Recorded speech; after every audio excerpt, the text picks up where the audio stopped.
The team are prepping once again. But rather than requiring climbing to a remote cave mouth on a cliff, today's cave involves plunging deep into the fractured center of the rock.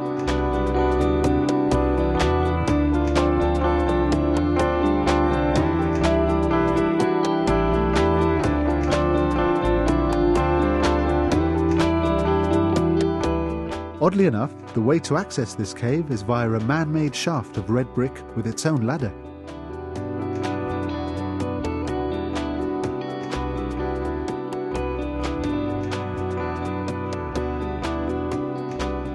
After having climbed down the ladder, a quick rope descent allows them to reach some flat ground. So we've just descended down a shaft into Judge's Cave. Judge's Cave is different to the caves we've visited so far in that it's a fissure cave. It's not a sea cave, it's not a solutional cave. The geology here is quite fractured. It's very fractured rock. There's a lot of fault lines. So this is sort of a natural break in the rock.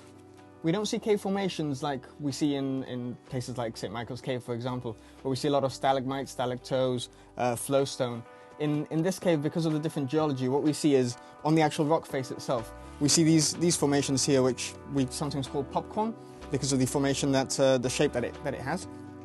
This is actually formed by evaporation. As water sort of evaporates from the rock surface, it leaves this calcite deposit behind.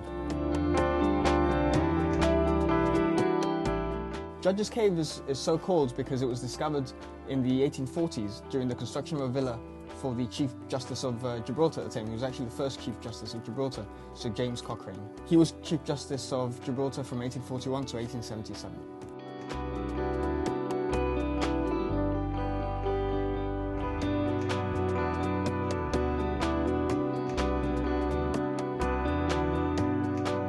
During the construction of the villa, they found a hole in the ground and they sort of explored it and found that it opened up into a larger cave system below.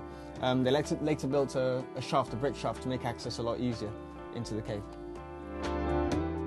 The importance of this cave was soon noticed. People like George Busk, a famous paleontologist of the time, excavated here. And also Henry Broyle, the famous prehistorian from France, was also brought here by Colonel Berner in 1990, who was looking for animal bones and such. The Gibraltar Museum caving unit squeezed through a small gap at ground level before arriving at the top of a steep slope. Here, they wrap their ropes around a large pillar of rock to form what's called a friction anchor. The setup is checked, and only when deemed secure, the team continue down the slope, arriving at a vertical drop.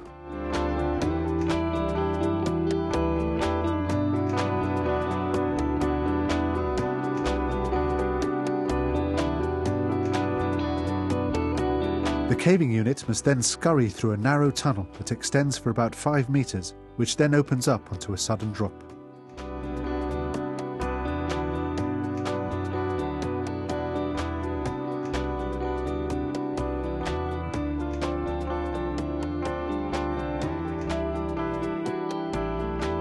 The team must then negotiate large, jagged and slippery boulders to reach ground level again to arrive at the cave's largest chamber, named the Gorham.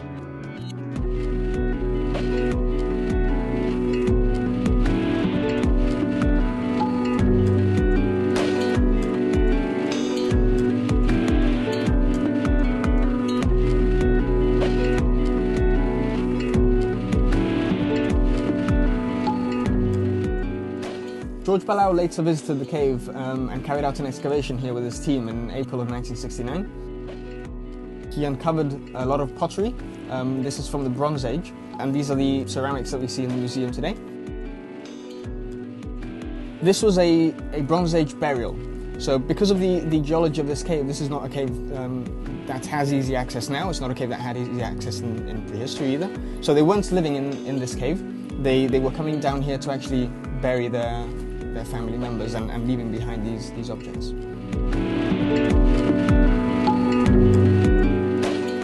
The team's course continues past the Gorham, down a couple of narrow passages deeper inside the cave.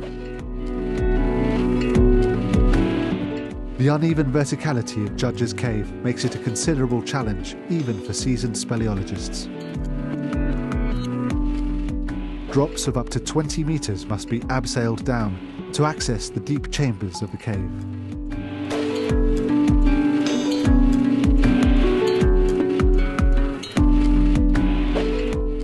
Captain Gorham, who actually discovered the inner chamber of Gorham's cave, used to visit a lot of caves during his posting here in Gibraltar, and Judge's Cave is one of the caves that he also visited. He actually left an inscription here on the 12th of December in 1906.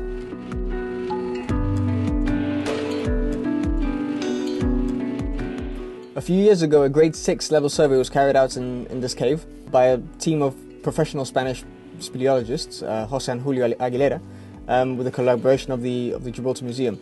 The caving unit itself carried out its own survey in 2012. This cave has a total depth of 47 meters from ground level, from the entrance of the cave, and it extends for about 250 meters into the cave itself. We still haven't surveyed the entire cave. There are lots of nooks and crannies still to be explored, so that could well be even deeper. The entire cave is a system of fissures, essentially. It's just large cracks in the cave where the rock has sort of fractured due to tectonic movement, and it creates these large fissures, these large natural cavities inside the rock itself. There are a few tight squeezes within the cave system itself, and that's due to mainly sort of rocks actually falling due to tectonic movements and making access a lot harder. The sediments inside the cave are quite reddish-brown in colour.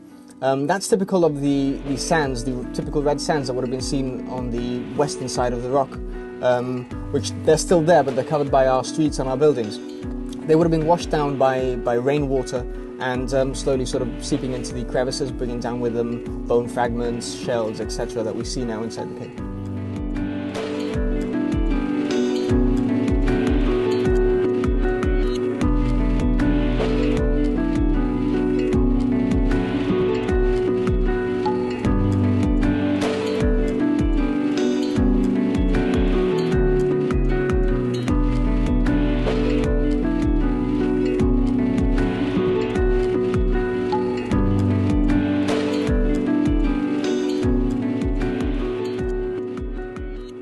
The unique geology of Judge's Cave, with its dramatic fissures filled with the debris of countless seismic shifts and tectonic movements, serves as a reminder of the immense pressures beneath our feet between the ever-shifting plates that lie just off our coast between the African continent and our own.